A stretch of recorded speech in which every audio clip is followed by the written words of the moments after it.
চাকরি প্রত্যাশী আমার ভাই ও বোনেরা, আশা করি আপনারা সকলে ভালো আছেন, আমিও ভালো আছি।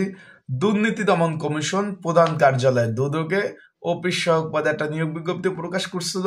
সেখানে আবেদন করছেন 14 তারিখ পরীক্ষা, এই যে রানিং মাসের 14/11/2025 ঢাকার 4টা স্কুল অ্যান্ড কলেজে পরীক্ষা হবে।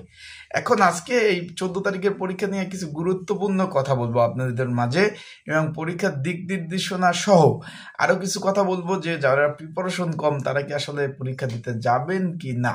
আর পরীক্ষা যেহেতু ঢাকাতে হচ্ছে, সেই ক্ষেত্রে আরো একটা বিষয়টা খরচাদের বিষয় আছে। তারপর আপনাদের প্রিপারেশন নিয়ে কথা বলবো, আপনারা কি বিষয় পড়বেন এবং পরীক্ষার গুরুত্বপূর্ণ কিছু দিক নির্দেশনা থাকবে। তাহলে আপনারা ভিডিওটা যারা দেখতেছেন শুরু থেকে শেষ পর্যন্ত দেখার চেষ্টা করবেন। ইনশাল্লাহ গুরুত্বপূর্ণ তথ্য বলি, বিষয় বলি এই ভিডিওর মাধ্যমে আপনারা জানতে পারবেন। তাই যাদের একটু সময় আছে তারা একটু গুরুত্বপূর্ণ ভিডিওটা একটু সময় নিয়ে দেখবেন।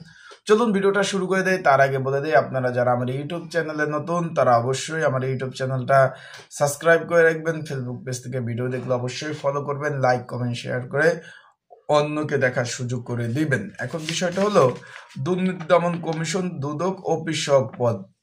এটা হলো আপনারা যে সরকারি চাকরির যে ভাই 4টা শ্রেণী রয়েছে না, এটা 4র্থ শ্রেণীর চাকরি। লোক নেবে মাত্র 10 জন, আবেদন করেছে 13,858টি। এখন ভাই বিষয়টা আপনাদের নিয়ে একটু আলোচনা করি। এখন যদি আমি একটু ক্যালকুলেটর দিয়ে একটু ভাগ দেই তাহলে তো বের হয়ে আসবে। এখানে আমার পরীক্ষার্থীর সংখ্যা হলো 13,853 ভাগ হলো 10, তার মানে একটা পদের জন্য 1385 জন পরীক্ষা দেবে। একটা পদের জন্য 1385 জন পরীক্ষা দেবে একটা পদের জন্য। এখন বিষয়টা হলো এখন আপনাদের কনফিডেন্স আছে কিনা যে 1385 জন পরীক্ষা দিবে, তার মধ্যে আমি পরীক্ষা দিয়ে পাশ করতে পারবো। বিষয়টা বুঝছেন?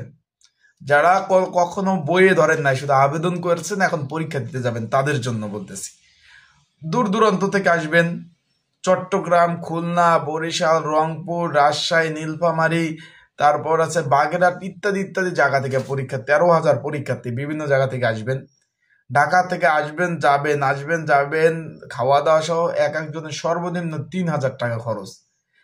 এখন যদি আপনাদের প্রিপারেশন না থাকে, একদম কিছুই প্রিপারেশন নাই, তাদের বলবো যে ভাই হাত জোড়ি করে ক্ষমা প্রার্থী আপনারা পরীক্ষা দিতে আসিয়েন না, আসার দরকার নাই।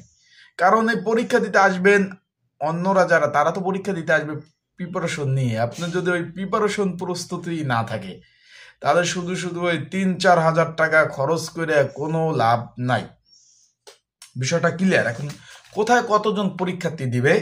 ঢাকা কলেজে পরীক্ষার্থী 5,000, Habibullah Bahar school and college Shantinagar Dhaka, এখানে পরীক্ষার্থী 3,000। সেগুনবাগিচা হাই স্কুল ঢাকা 1,853 জন, এবং little fly school and college Kakrail, এখানে 4,000 জন। মোট পরীক্ষার্থী 13,553 জন পরীক্ষার্থী। এখন এখানে পরীক্ষাটা ভাই এমসিকিউ পরীক্ষা হবে। যারা মোটামুটি ভালো একটু প্রিপারেশন আছে তারা পরীক্ষা দিতে আইসেন। যারা মোটামুটি ভালো একটা প্রিপারেশন আছে তারা পরীক্ষা দিতে আইসেন, ঠিক আছে? আর এখানে এমসিকিউ পরীক্ষা হবে। যারা পরীক্ষাতে রয়েছে এখন 1 সপ্তাহ সময় রয়েছে। বিগত সালে প্রশ্ন সমাধান সহ আপডেট, জুলাই বিপ্লব, কোটা সংস্কার, জিকে সহ, এবং এখানে টেকসই জিকে সহ কিন্তু একটা সাজেশন রয়েছে। যদি আপনাদের কারো প্রয়োজন হয়ে থাকে স্ক্রিনের উপর হোয়াটসঅ্যাপ নাম্বার রয়েছে আর ডিসক্রিপশন বক্সে নাম্বার রয়েছে, এই নাম্বারে আমাকে মেসেজ করতে পারেন, যোগাযোগ করতে পারেন।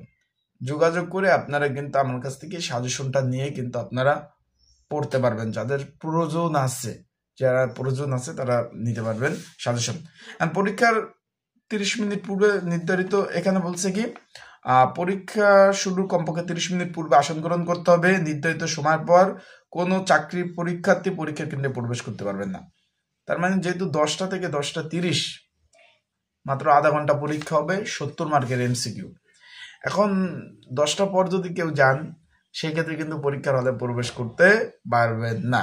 সেক্ষেত্রে আপনাদের বলবো যে যথেষ্ট পরিমাণ হাতে সময় নিয়ে পরীক্ষার হলে যাবেন। আবারও বলতেছি, যথেষ্ট পরিমাণ হাতে সময় নিয়ে পরীক্ষার হলে যাবেন। আর আপনাদের আর একটা কথা বলে দেই, পরীক্ষার হলে অ্যাডমিট কার্ড নিয়ে যাবেন, এটা রঙিন কালারের, এখানে 13,000 পরীক্ষার্থী, বিষয়বস্তুটা কিন্তু বুঝতে হবে, তাই ভালোভাবে প্রিপারেশন প্রস্তুতি নিয়ে যাবেন। আশা করি বিষয়টা বুঝতে পারছেন। আর পরীক্ষা ঢাকাতে হবে। আর যে অনেকে ফোন দিচ্ছেন যে ভাই খাতা কলম বই খাতা কোথায় রাখবো, ওই কেন্দ্রের পাশে 10-20 টাকা দিয়ে রাখা যায়। আর আপনারা চেষ্টা করবেন কম জিনিস পরীক্ষার হলে নিয়ে যাওয়ার। আমার এই বই খাতা এতগুলা নিয়ে যাওয়ার কোনো মানেই হয় না। যা পড়বেন আগেই পড়বেন, ওই পরীক্ষার কেন্দ্রে ঢুকার আগে 1 ঘন্টা পরে কোনো লাভ হবে না। আশা করি বিষয়টা বুঝতে পারছেন। ভালো থাকবেন, সুস্থ থাকবেন।